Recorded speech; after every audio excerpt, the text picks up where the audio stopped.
Hello, everybody. Welcome to the AV Geeks lunchtime streaming show and to the AV Geeks Film Vault, where we are still moving stuff and reshelving stuff. And we had a big push this weekend that was really great, but also exhausting. Thankfully, it wasn't super hot outside. But I'm going to try to at least once a week do a show from here as we do work. So, yeah, welcome. And I know what you're saying. You're like, it's been a whole weekend. I haven't seen any propaganda involving puppets. This next film is foreign, is dubbed, and is insane. And it's missing the title and the ending. So this must have been shown a lot because you can tell there's lots of scratches on the film. But, wow. And I think that this was made by the same people who made another film that I have, which is called Steadfast Tin Soldier. But this one is even more insane. Enjoy. This is Karius and Baktus. Enjoy.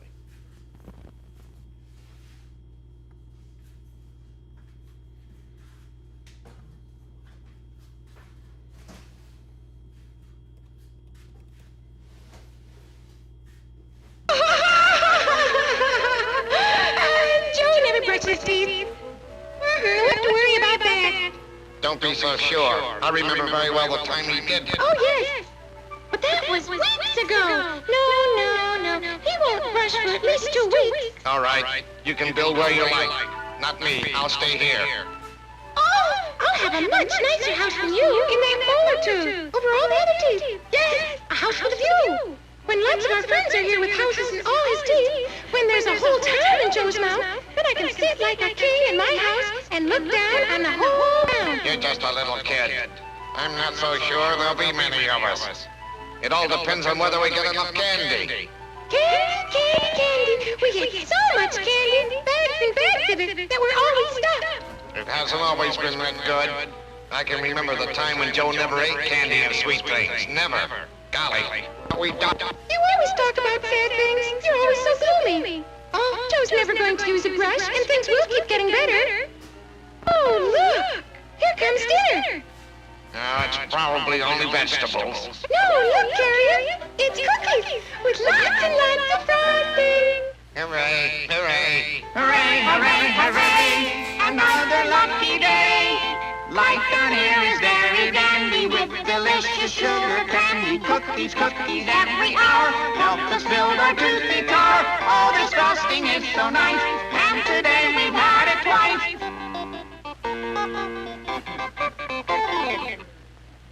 That was Act One. Our little characters are very happy. But Joe, the owner of the teeth, isn't very happy. Because Karius and Baktus are hacking holes in his teeth.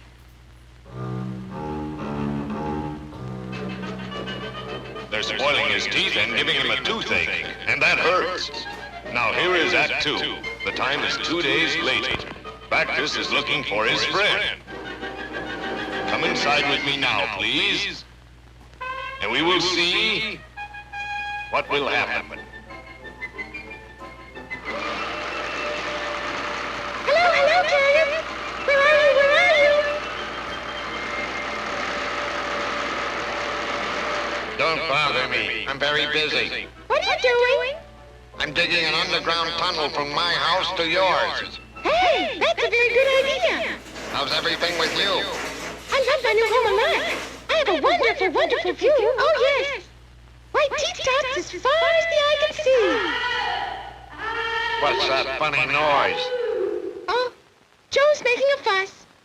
Can you hear what he's saying? Ouch, my teeth hurt. He's saying, oh, goodness, my teeth hurt.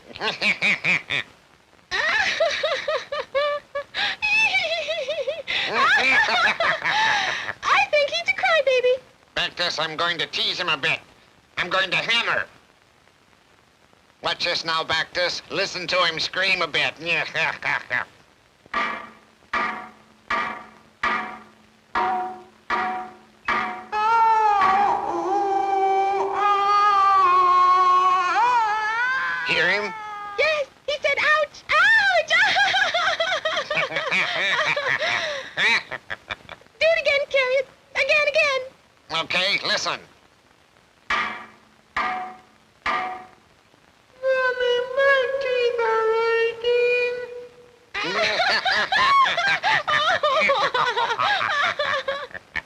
should take better care of them, Who Joe. was that?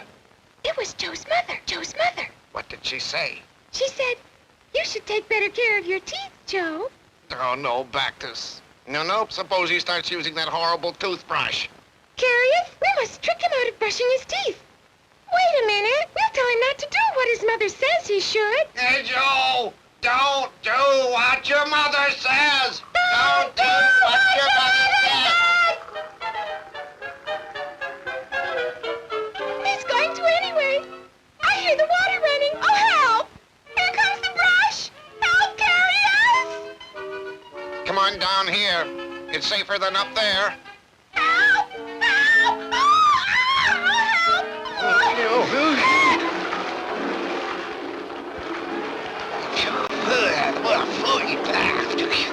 That awful toothbrush, it almost got me that time. Oh, what a horrible noise.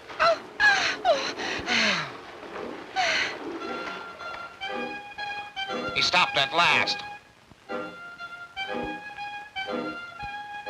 you think it's safe now? Be careful. Oh, what a mess he's made here. What's the matter? Not a bit of candy left. All that was so sweet and good. All our lovely sticky food. Not a crumb of cake to lick. What a very dirty trick. Nothing more to eat today. Now it's all been brushed away. Nothing soft and nothing sweet. Nothing left for us to eat. My friends, that was Act 2. Joe made a good beginning by brushing his teeth. But brushing his teeth didn't take care of the holes in them. No. Then Joe's mother gave him some very, very good advice. You'll see what happens in Act 3. It takes place in the dentist's office. What are you so mad about, Karius? I'm hungry. What, Karius? Don't worry so much, my friend. My poor stomach. We'll get some nice, juicy sweets to eat soon. I don't know. Doesn't look like it. I've been thinking. Let's talk to Joe. What do you think? Talk. If we shout, maybe he'll listen. Okay, let's shout loud. We want candy! We want candy! Hey! Open, please.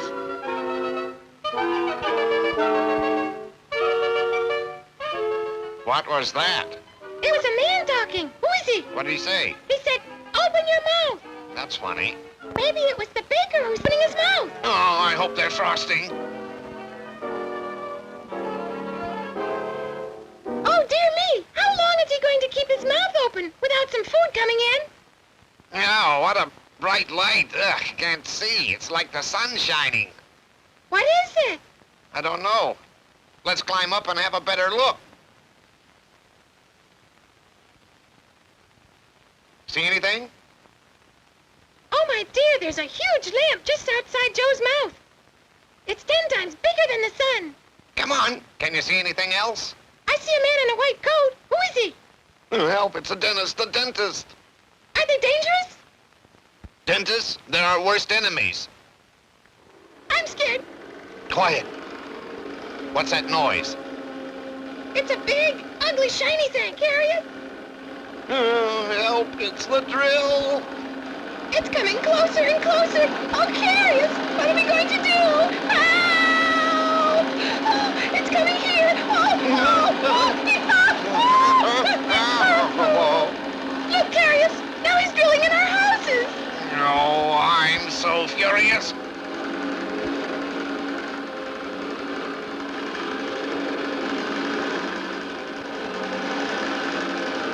Let's bite the drill. That's too hard. Maybe we can bite his fingers.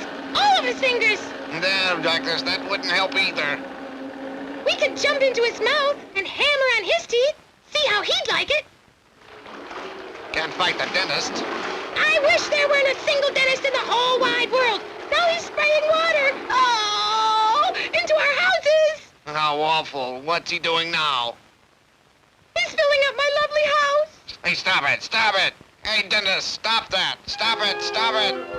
Oh, dear, dear. It's too late. Gone. My lovely house. There it went.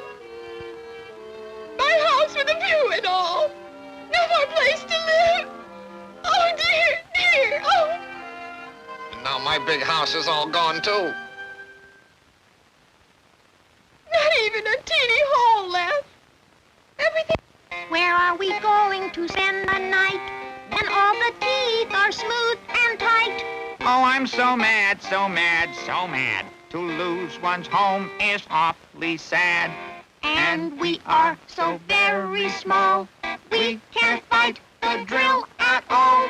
We could just sit down and weep, for we have no place to sleep.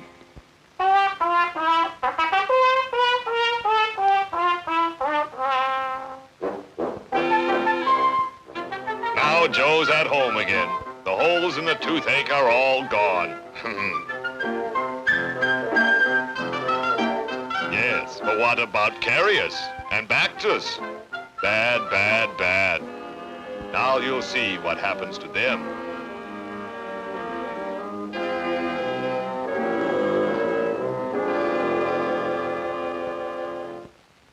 These are bad times, Baktus. Yes, Karius. Bad times. We're finished. Nothing sweet to eat. No home. Bad. Bad. Maybe we can sleep in this corner tonight. I'm very tired. I'm too hungry to sleep. Karius? He's opening his mouth. Look, tweet something. Wanna bet? Let me climb up and look. See anything? It's a... Oh, no! Not that, please! Not the toothbrush! What did you say? It's the toothbrush! And there are no holes to hide in. What should we do? Help! Help! Help! We'll have to run away. Try to hide, Karius. Where? Oh, get me away! Well, that's the story of Karius and Baktus, or tooth decay and bacteria. The toothbrush cleaned them out of Joe's mouth, and they were washed down the drain and out to the ocean.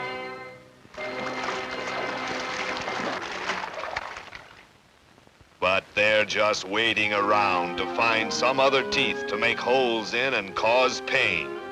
They can get into anybody's teeth, and they make big cavities out of the little holes so they can get into them. Joe surely doesn't want them back, and he knows now that he has to use his toothbrush after every meal and before bedtime, so that there are no places for Karius and Baktus to hide.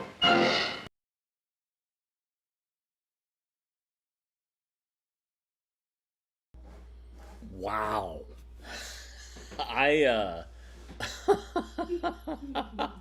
So people ask me, like, why, haven't you found all the good films? No, I have not. That makes me so happy because it is so messed up. So now I have to find a complete print of it that's not so beat up. And I'm hoping that there's another copy in this collection that I've been going through and scanning, because man, that was nuts.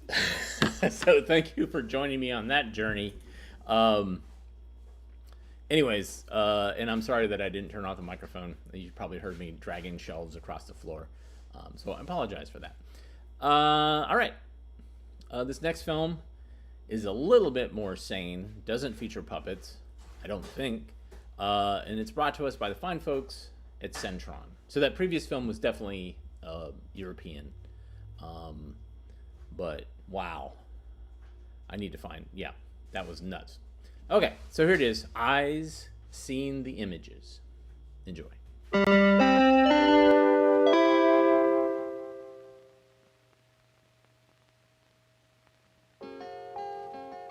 This is a film about two of your most valuable possessions, your eyes.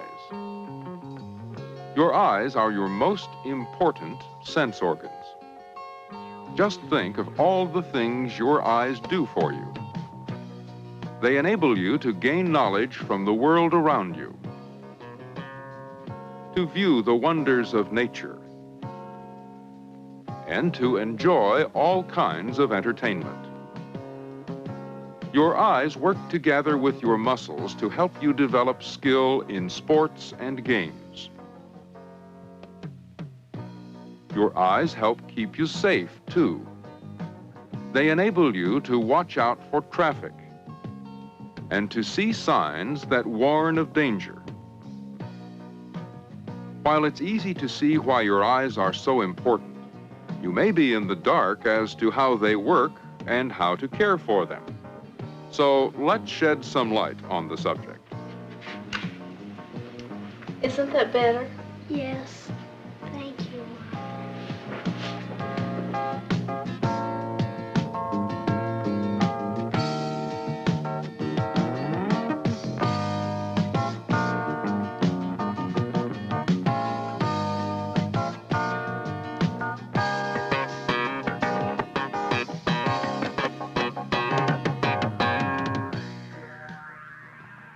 Each of your eyes is a ball-shaped organ about 1 inch across and fits into a hollow pocket in the skull.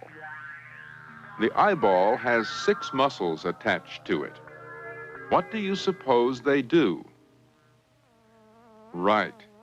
They move your eyes back and forth, up and down, anywhere you want them to look.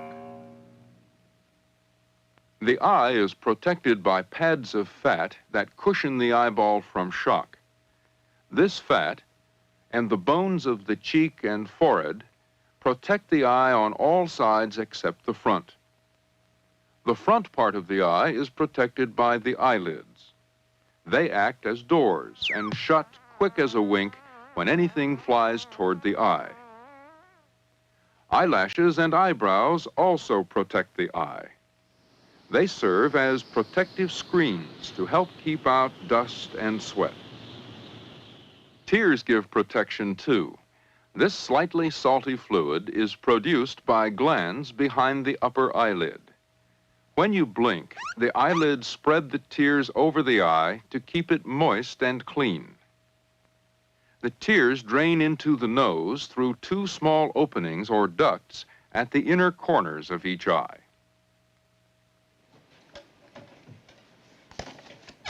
As you know, your eyes must have light in order to see things. Light is a form of energy, and it travels as rays. Some of the things you see give off their own light rays, such as a light bulb, a fire, or the sun. However, you see most things by reflected light. That is, light rays that bounce off objects and into your eyes. It's the job of your eyes to change light rays into sight messages and to send these messages to the vision center in each side of your brain.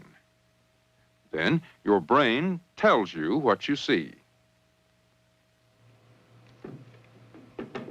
To better understand how your eyes work, let's look at the inner parts of the eye and find out what they do. The eyeball itself is made up of 3 layers of tissue. An outer layer called the sclera, a middle layer, and the retina, an inner lining sensitive to light. The center of the eyeball is filled with a clear jelly-like substance called vitreous humor. It helps the eyeball keep its round shape. The sclera, or outer layer of the eyeball surface, is the tough white tissue you call the whites of your eyes. At the front of the eye, the sclera bulges out and becomes as clear as glass. This clear, bowl-shaped part is called the cornea. It acts as a window to let light enter the eye. Behind the cornea is a small space filled with a clear, watery liquid called the aqueous humor. It works with the cornea to bend light rays inward as they enter the eye. The middle layer of the eyeball is made up of 3 parts. The largest part is the choroid. It's full of tiny blood vessels which nourish the eye. The second part of this layer is the iris. It's the colored part of the eye, just behind the cornea. The black area in the middle of the iris is called the pupil. It's the opening that lets light inside the eye. The iris has 2 sets of muscles which change the size of the pupil. The iris makes the pupil small in bright light and large in dim light. The third part of the eye's middle layer is the ciliary muscle. Small fibers connect this muscle to the lens of the eye, which is located just behind the pupil. The lens of the eye does the same job as the lens in the camera. It focuses light rays so that the pictures you see are sharp and clear. But the lens of the eye is more wonderful than that of any camera. That's because the eye's lens can change its shape. The ciliary muscle makes the lens thinner to focus light rays from distant objects. It makes the lens thicker to focus light from objects nearby. The lens changes its shape so quickly that you can look at an object a few inches away 1 second and an object miles away a split second later, and both objects will be in focus. The lens of the eye focuses light rays on the retina, the third layer of the eyeball. The retina is a film-like tissue lined with 2 kinds of light-sensitive cells called rods and cones. The long, thin rods work best in dim light or at night. Rods cannot recognize colors. They are used when you see black and white or shades of gray. The cones are stimulated by bright light. They enable you to see things in color.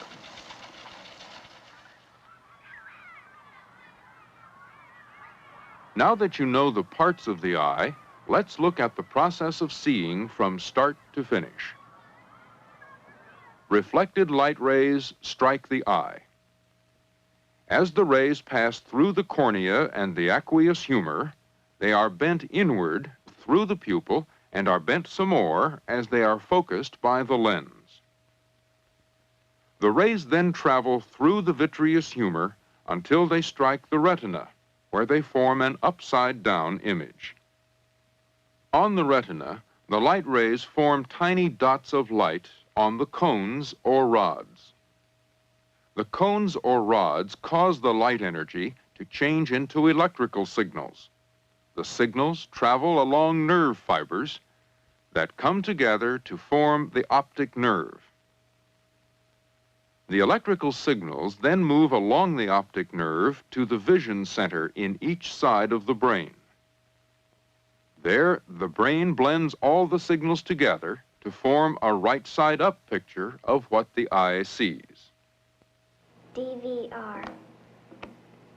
HBC.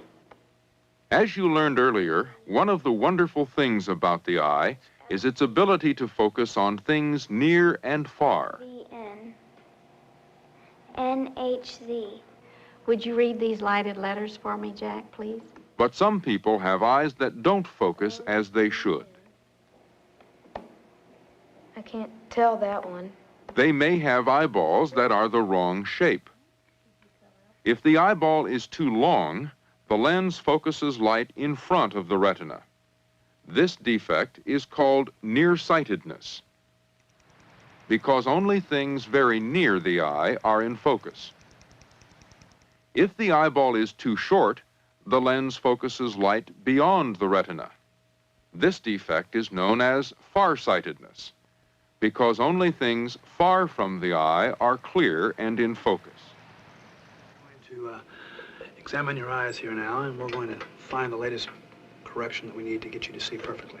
Fortunately, both of these common eye defects can be corrected by glasses or contact lenses that are prescribed by an eye doctor.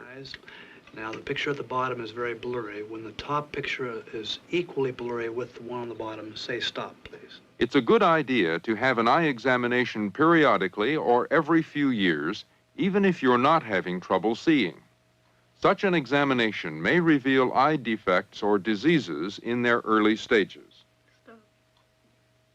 Some signs of eye disease include unusual redness, blurred vision, excess watering, pain, irritation, or itching of the eye. You should see an eye doctor if you ever have these symptoms for more than a day or two. While some eye problems can be corrected, others can be prevented entirely by giving your eyes the care and protection they need. For example, you can avoid eye strain by giving your eyes good lighting when you read. Make sure the light shines down on your book and not into your eyes. When you must read for a long time, rest your eyes once in a while by looking at a distant object. This helps relax tired eye muscles.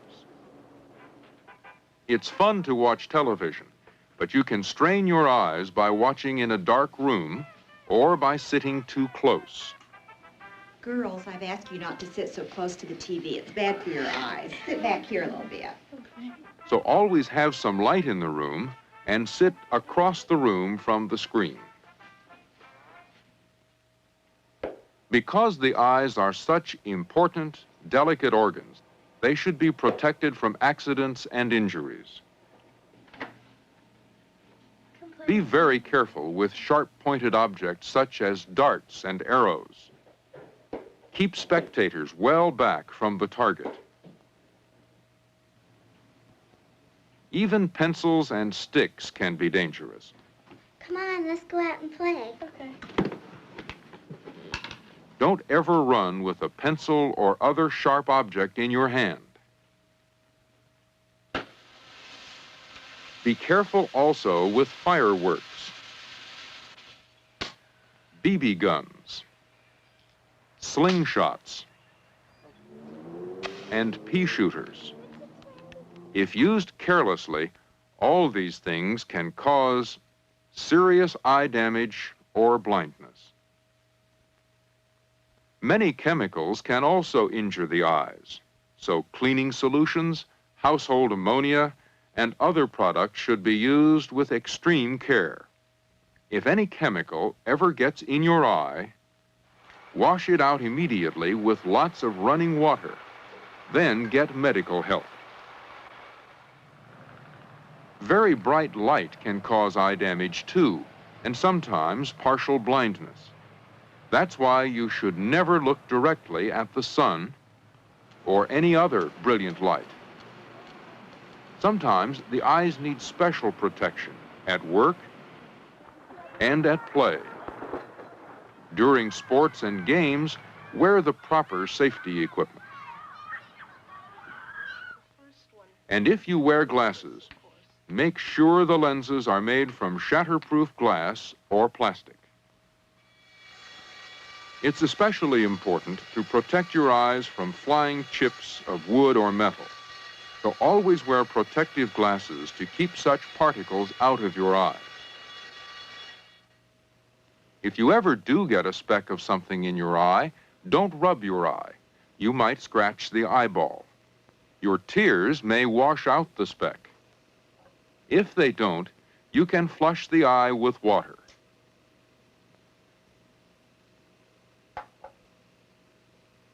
Or use the corner of a clean handkerchief to try to remove the particle. If you can't get it out, see your doctor. Your eyes are among your most valuable possessions. Now that you know more about them, perhaps you will appreciate them a little more every time you see the light. Oh, now I see.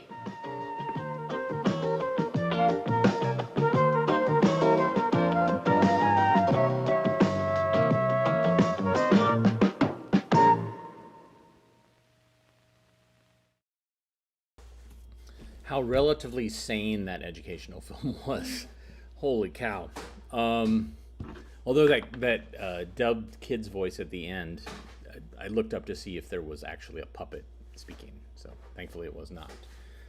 All right, what do we got next? So this is Family Krishnappa. And it's a film that looks at a family in another country, and I'm not sure if this is in India or if this is somewhere adjacent. So let's find out together. Enjoy.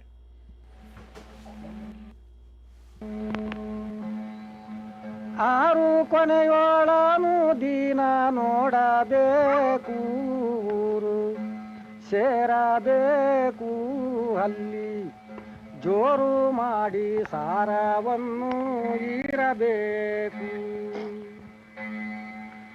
ಅಲ್ಲಿ ಜೋರು ಮಾಡಿ ಸಾರವನ್ನು ಇರಬೇಕು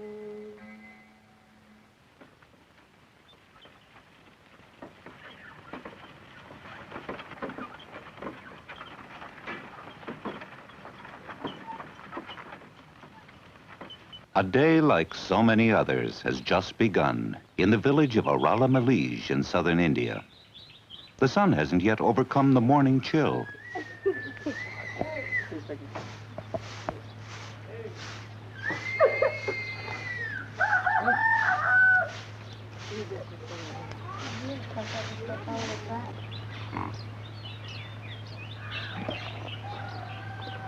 The village lake is used as a bathroom for washing, brushing your teeth, and relieving yourself.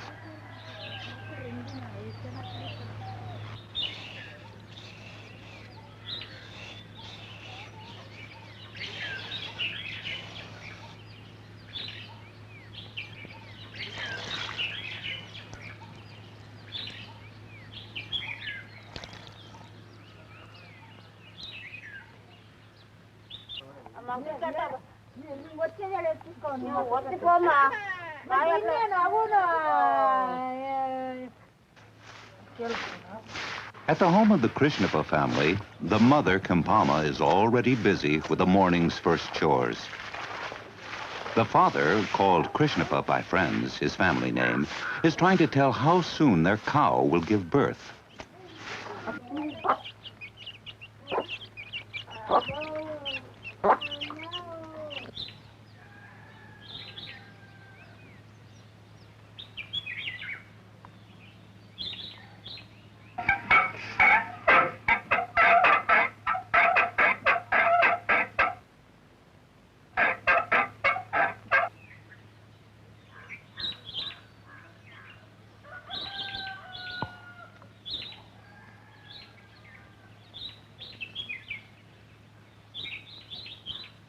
Not long ago, their other cow had a calf.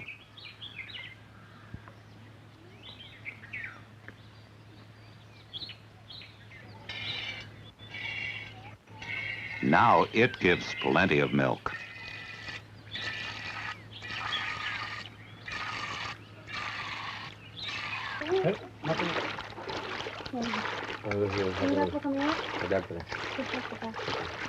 The butter churn is simple but efficient.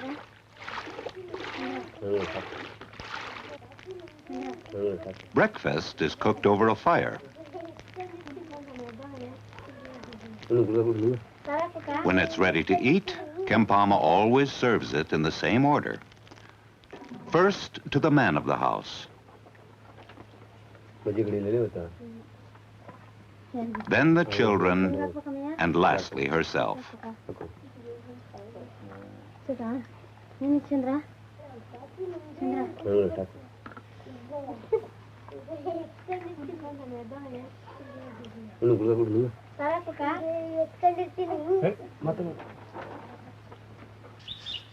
The kitchen utensils are cleaned with a mixture of water, sand, and cow dung.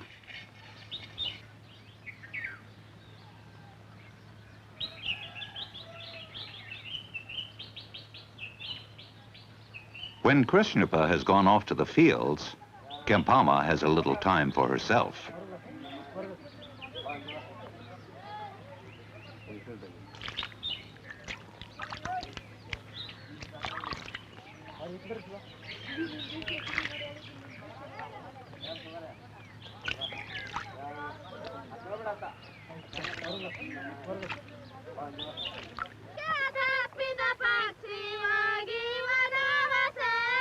Krishnappa is removing seedling rice plants from this nursery for transplanting out in the rice field.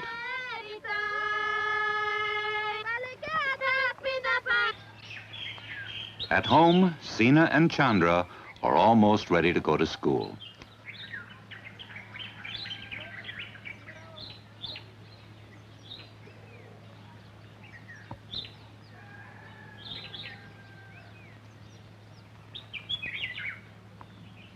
They have to be there at 10 o'clock every day, and they leave home in good time.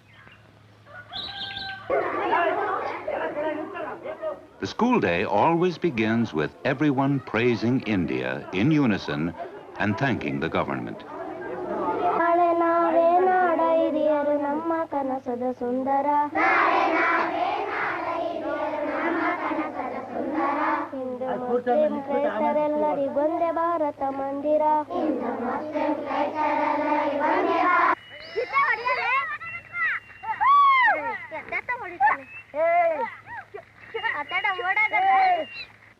ನೀವು ಮಾಮೂಲ ಮಾಡ್ದಂಗೆ ಮಾಡ್ರಿ ಅಂತ ಹೇಳೋರು ಸಿಗರಿ ತಿರುಗುವೆ ಗರ ಮಡಕೆ ಮಾಡುವೆ ಬರ ನಾನು ಯಾರೋ ಕಟ್ಟಿಗೆ ಕೊರೆಯುವೆ ನಾನು ಯಾರೋ ಮಾಡುವೆ ನಾನು ಯಾರೋ ಕಟ್ಟಿಗೆ ಇಡುವೆ ತಾರೆ ಹಾಕುವೆ. Subi, wearing a bow in her hair, is the oldest daughter.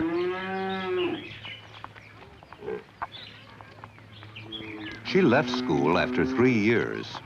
Now she takes care of the family's cattle, leading them to grazing fields outside the village.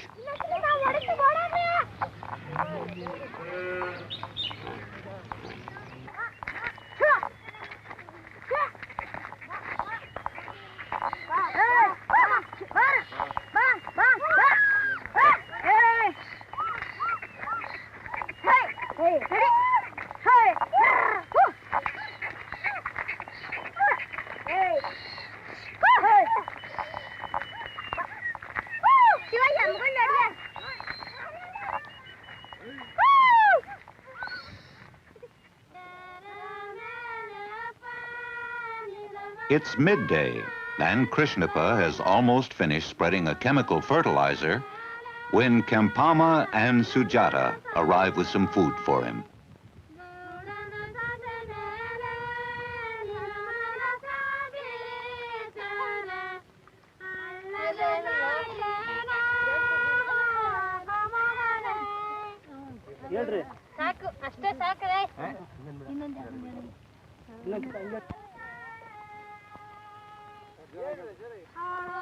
Kempama helps a little with the rice planting before returning home. The women often sing while they plant. It makes the work go a little easier.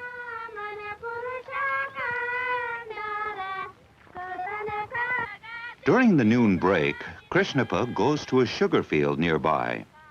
There, a new type of sugar cane is being harvested, which is supposed to give a larger yield than the old type. Krishnappa has been thinking he would like to try planting the new type himself, so he's very interested in the result. Sugarcane is the only crop which Krishnappa grows that is sold and earns money.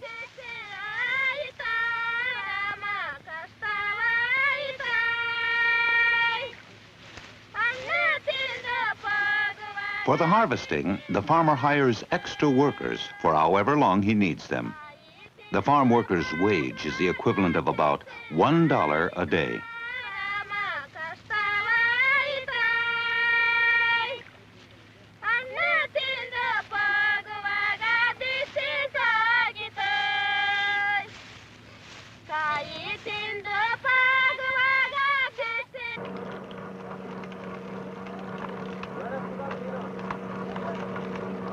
In the sugar mill, the juice is pressed out of the canes.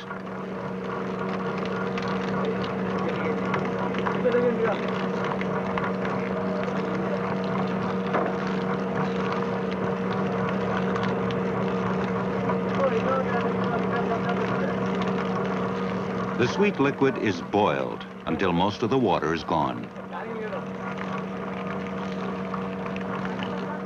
The thick mass of raw sugar remaining will be sent to a refinery to be cleaned.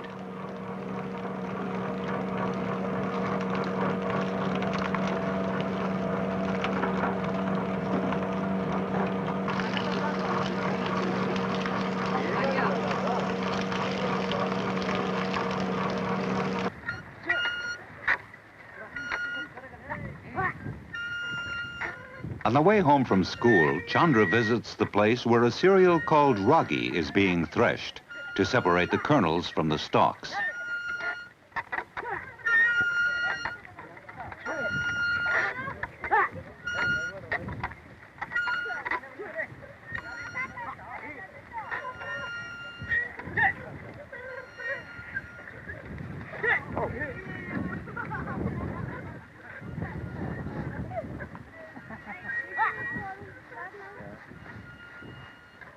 The stalks are gathered and put away as forage for the cattle. Separated by the wind, the kernels, being heavier, fall to the ground first, while the impurities are carried farther away.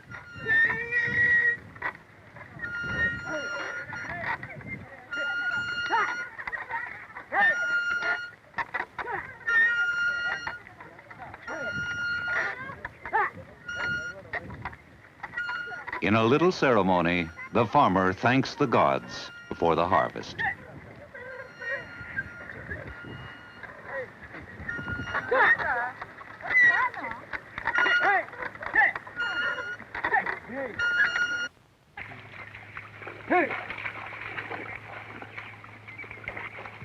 After the midday break, Krishnappa begins preparing the field for planting sugarcane.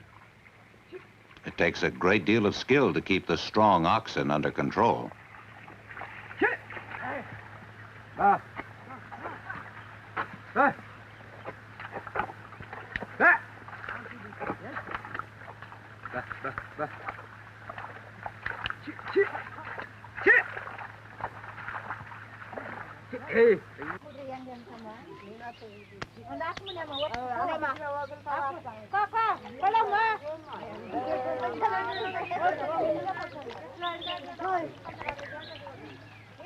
Washing clothes is one of Kampama's many duties.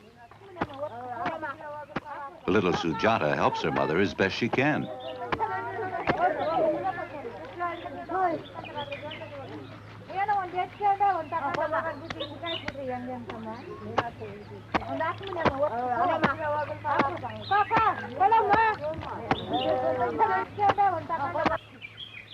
As the afternoon passes, Subi starts getting ready to go home. Before leaving, she picks up all the cattle dung. It's valuable manure for the crops.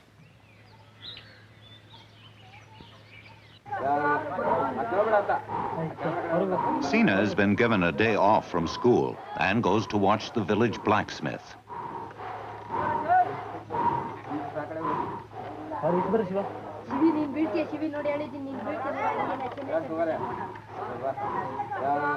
The boy loves to watch the red-hot iron being transformed into a hoe, plow, or wagon axle.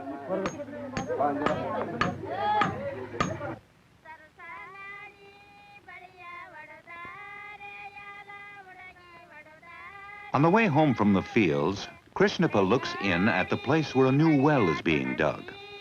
There's water underground, but to get enough for irrigating fields, you need a wide, deep hole. It'll take about 3 months for this drilling team to make a well that big.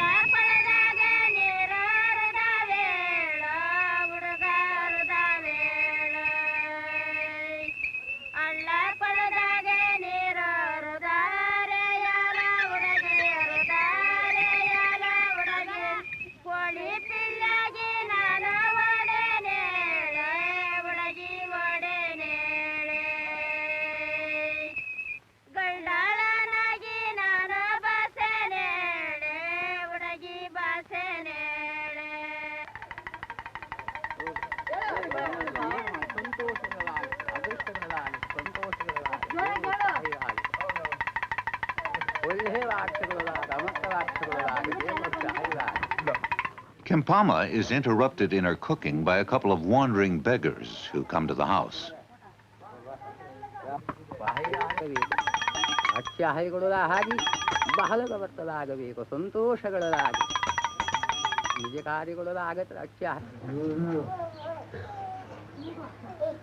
The flat chapati bread is almost ready for baking.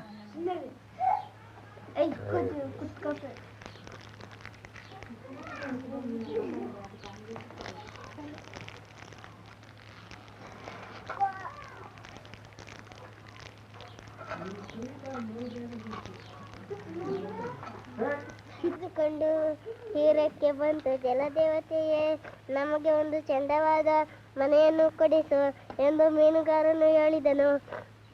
ಅಷ್ಟೇ ನೀನು ಮರಳಿ ಹೋಗಿ ನೋಡು ನಿನ್ನ ಜಲದೇವತೆ ಹೇಳಿತು. While Chandra recites his homework, Krishnappa relaxes with a cigarette after dinner. ಇದ್ದ ಮನೆಯ ಬಾಗಿಲಿನಲ್ಲಿ His old mother prefers stronger stuff. She crushes the areca nut to make a good chewing tobacco.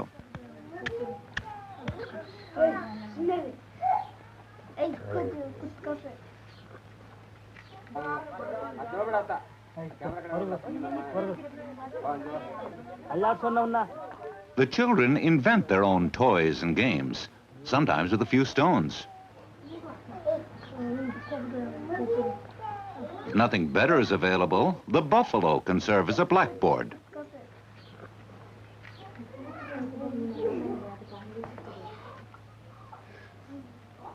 After Kimpama has washed the little altar in the yard, Krishnappa begins the short evening ceremony in which he thanks the gods for a good day without accidents or illness.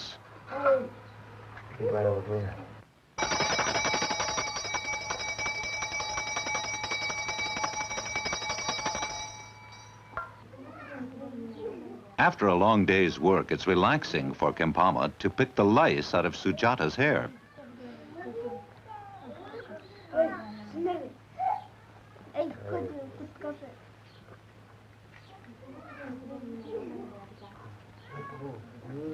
While Krishnappa reflects on what tomorrow will bring for him and his family, at the threshing site, the last of the grain is spread in the wind. Another ordinary day comes to an end, and it's been good to the Krishnappa family. ಸೇರಬೇಕು ಅಲ್ಲಿ ಜೋರು ಮಾಡಿ ಸಾರವನ್ನು ಇರಬೇಕು.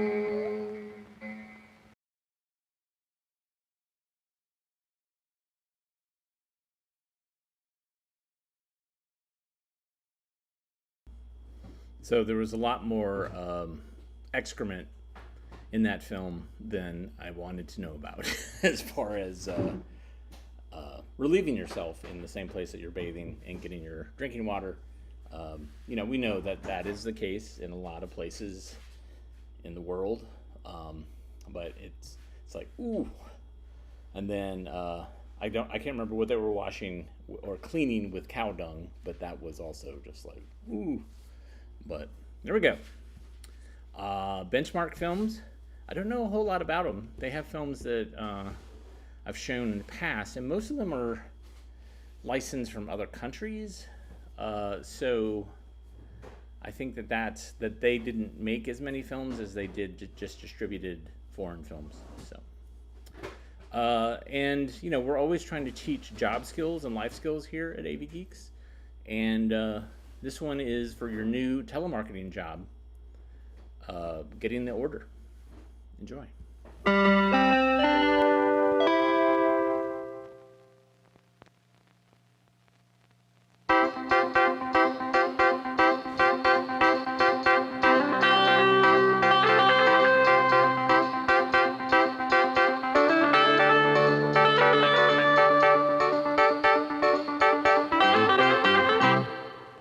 Hello, I'm Richard Mays, and this is Betsy Lauren, and our subject is getting the order.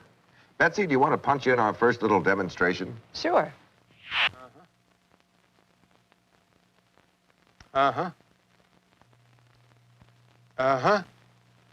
Listen, may I interrupt a minute? I want to give you the order. It's true. That happens. Some salespersons get so wrapped up in their presentations, they don't know when they have the customer sold.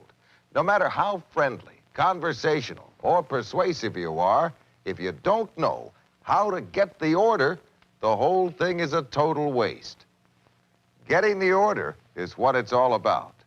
We'll discuss 4 aspects of getting the order: how to ask, what to ask, when to ask, and when to push.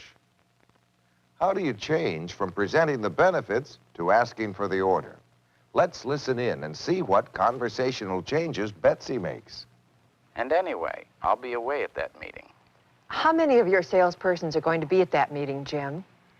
All of them, about 200. Oh, that will be an excellent opportunity for them to get acquainted with the new lines, won't it? Yes, that's part of it. Jim, I could be a big help to you there. Would you like to have 10 or 12 of our units right there for the meeting? Well, might not be a bad idea. 12? Better make it 10. When is the first day of the meeting, Jim? What did she change in her delivery? Nothing. She was already asking the prospect leading questions. She simply asked him one more. Questions are conversation controllers. With questions, I keep the customer involved. Asking for the order is just asking one more question. Don't change your tone or manner at all. Don't set off the customer's warning signal so he thinks, uh-oh, this is where I really have to be careful what I reply. When you ask for the order, use the same natural manner you've been using, and with the same expectation. The key word there is expectation. As they say in Star Wars, the Force will work for you. In selling, the Force is an attitude of polite expectation. Let me illustrate the power of expectation with something that actually happened. This is a reenactment of a true incident. A man was browsing in a camera store. Just browsing, not seriously thinking of buying. He picked up a camera he was sure was too expensive for his taste. Just out of curiosity, he showed it to the clerk. How much is this camera? The clerk had been distracted, and all she heard was, "this camera." She promptly took it, boxed it, and packaged it carefully. While the man watched in silence, she recorded the serial number, made out the invoice, and, with total expectancy, she presented him with the package. That will be $286 with the tax. If you've ever watched Candid Camera and know how people react, you can guess what happened. He did what was expected of him. Did you ever attend a meeting where they surprised you by taking up a collection, and you wound up contributing to a cause you'd never heard of before? We all have, because we tend to do what we sense is expected of us. Now, that doesn't mean prospects are going to buy what they don't want. People resent being driven, but they respond to leadership. And if they're hanging undecided, your attitude of expectation tends to lead them your way.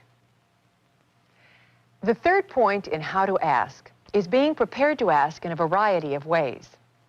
Some prospects decide quickly. Others try to avoid decisions. You must have more ways of asking for the order than they have excuses for not buying. For that, you'll want your plus and minus list firmly in mind. Under pluses, you list all the benefits to them of giving you the order now. And under minuses, all the reasons they should not postpone buying. Since you know what you're selling, your list should be much more detailed. Because for real confidence, you must have more ways of asking for the order than they will have excuses for not giving it to you. And that brings up the second major point, knowing what to ask. During most of our sales presentation, we encourage the customer to speak freely. But when we ask for the order, we'll settle for just one word, yes. At this point, what we want is simply agreement. In truth, we should rarely ask for an order. What we should always be asking for is agreement. When you've presented the benefits of your offering and the customer has agreed those benefits are valid, You then ask him to agree that he should possess them. To show you the difference, Paula here will simply ask for the order.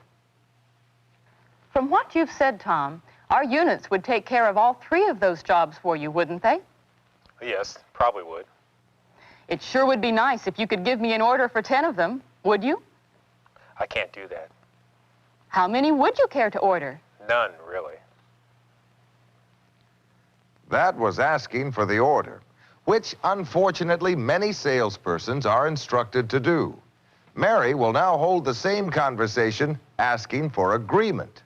From what you said, Tom, our units would do all 3 of those jobs, wouldn't they? Yes, probably would. It would take 3 units for each job. Is that what you said a moment ago? Yeah, about 3 apiece. And earlier you mentioned a spare, so that would add up to how many? 10 altogether. 10. And you'd want me to guarantee that they would reach you before the end of the month. Is that right, Tom? Yes, I'd have to have them by then. You'll have them. Paula asked the customer to give her something, an order. Mary continued to agree with the customer and simply asked the customer to agree that she was agreeing. You'll never again be uneasy about asking for an order if you remember all you ever have to ask for is agreement. Another thing, ask in specific terms. When you're closing, never talk in generalities or alternatives. Specify. Ask for agreement on something specific. Let me show you the difference between the general and the specific in the approach of 2 real estate agents. This is our book of listed properties. I'd be happy to show you any of them. They're all good ones. Do you see what's wrong with such a general offer? The prospects can't say yes. There's nothing to agree to.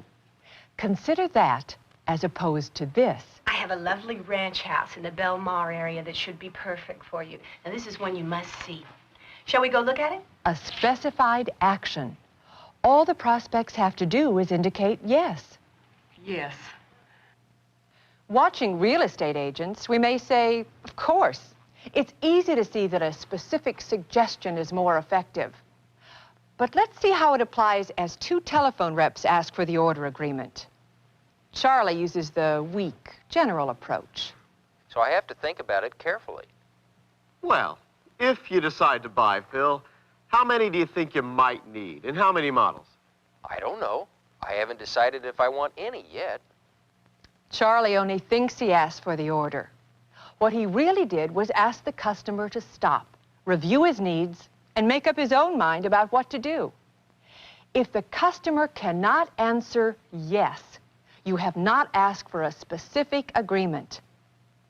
Let's replay Charlie again and see if it's possible for him to get a yes. Well, if you decide to buy, Phil, how many do you think you might need, and how many models? I haven't decided if I want any yet. Now, in contrast, Mac will ask for a specific. And listen to how he deals with the same model choices. So I have to think about it carefully. Yes, you do. From what you said, you want to begin modestly. Phil, would 200 units be enough to meet your needs? Yes, that ought to be plenty. You'll probably sell more of the lower cost unit. Has that been your experience? Yes, probably twice as many. Well, I suggest we make it 100 of the low cost units and 50 each of the other 2. That will give you the right mix. Do you agree? Yes, that sounds reasonable. Good. Well, I'm putting in the order for 200. Now check me on this. You decided on 100 of the low cost units and 50 each of the other 2. Is that right? Yes. Good. Okay, well, we can have that for you by Friday. The lesson here is specify. Ask for agreement on a specific. When to ask? The answer is anytime you think you could reach agreement, and as often as possible. Mac has an interesting little device on his desk that he made himself.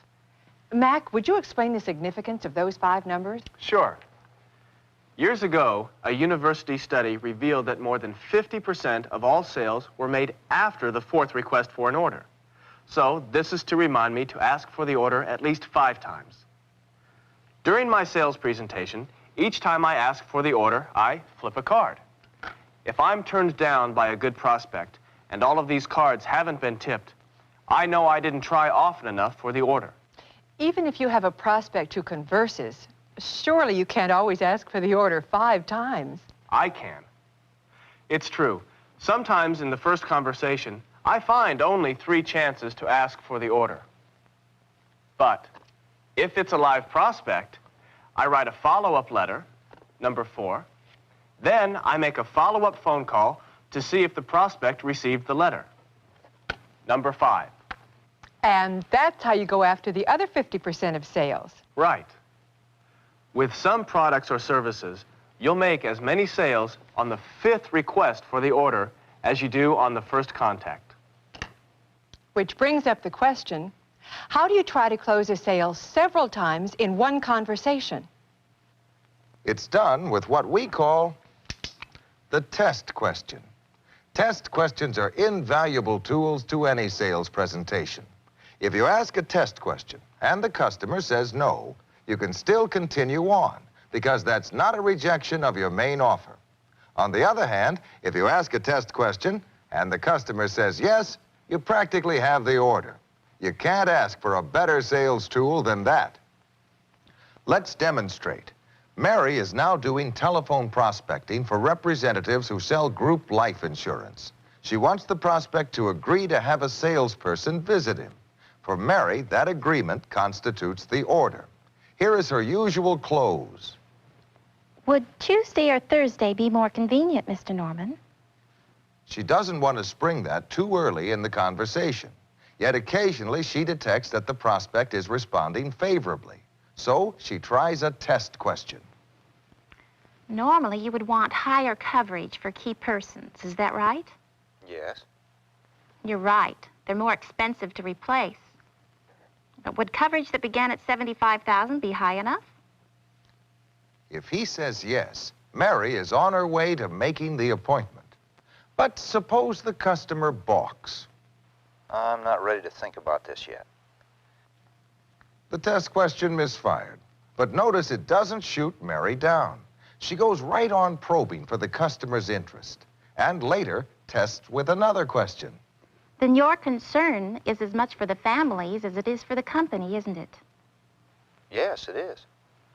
Then you would want to discuss both types of beneficiaries, wouldn't you? Oh, definitely. Would Tuesday or Thursday be more convenient for you, Mr. Norman? When a test question gets agreement, it's a quick step to getting the closing order. And if it gets a no, the door is still open. So practice the art of asking test questions. And with test questions, those 5 chances to get the order come very easily. When to push. There's one type of refusal that shouldn't be taken as a rejection at all. I'm referring to stalls, such as, I'll have to think it over, or I'll think about it and call you back sometime. Don't sit up nights waiting for that call back. Every day, thousands of people say no. Why doesn't that prospect just say no? Probably because your offering has impressed him. You agree? When they say, I'll think about it, what they're telling you is this. I don't want to say no, but I'm afraid to say yes. What they need is reassurance. That's when you should get them to review the benefits again. We should almost never take I'll think about it as a final rejection. Take it as your cue to find out what it is they have to think over. And don't ask about cost right away. They'll deny that it's the objection, although it usually is. First, eliminate all other objections by getting the customer to review the benefits in his mind. We'll demonstrate. All right, Betsy, I'll have to think about it, and I'll let you know. Fine, Richard. I'm sure you have questions on your mind. Is the advertising package something you have doubts about? No, I like the advertising help. I knew that, because now I'm getting his mind back on the good benefits. Is it the color selection, Richard? No, they're pretty good. Is the quick service feature more than you can handle? No, that's really one of the assets. And so on through a list of the benefits. The last thing I get to is the cost, especially if I think that's the real objection. Is it the cost? Well, that really is a pretty big cash outlay, especially at this time. Now we've gotten there. No more vague, I'll think about it. Now we're down to one specific objection. That you can handle. Well, you're right. It would be a big cash outlay. Richard, may I tell you a plan I have for reducing your cost? Sure, go ahead. I can now discuss payment plans, financial benefits, built-in discounts. And if all else fails, I can even trade down by offering a smaller transaction. Whatever you're selling, I'm sure you have several ways of dealing with cost objection. If you need more, the next film in our series, Telemarketing 5, will show you ways of dealing with price and other customer objections. Those are the points we've covered. If you're in a group, talk them over. And together you should be able to recall and jot down all the points we've made. In any case, you can always rewind us and run us by again. And we promise we'll do the whole thing exactly the same way.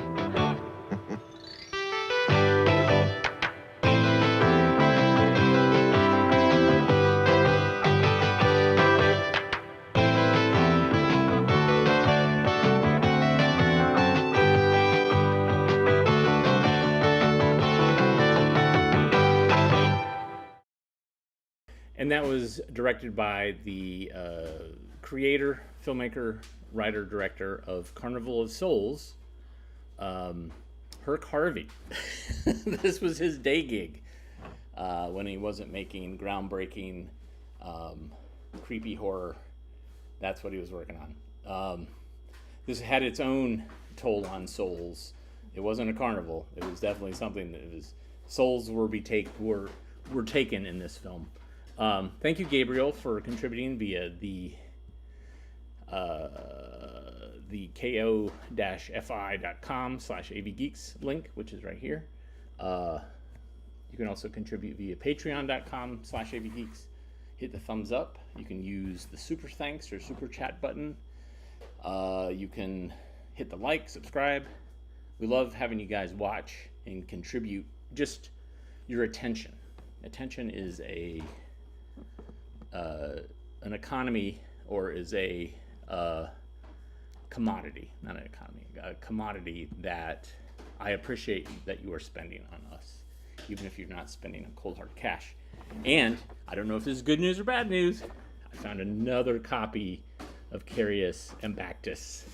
So I'm going to scan this and see what we got.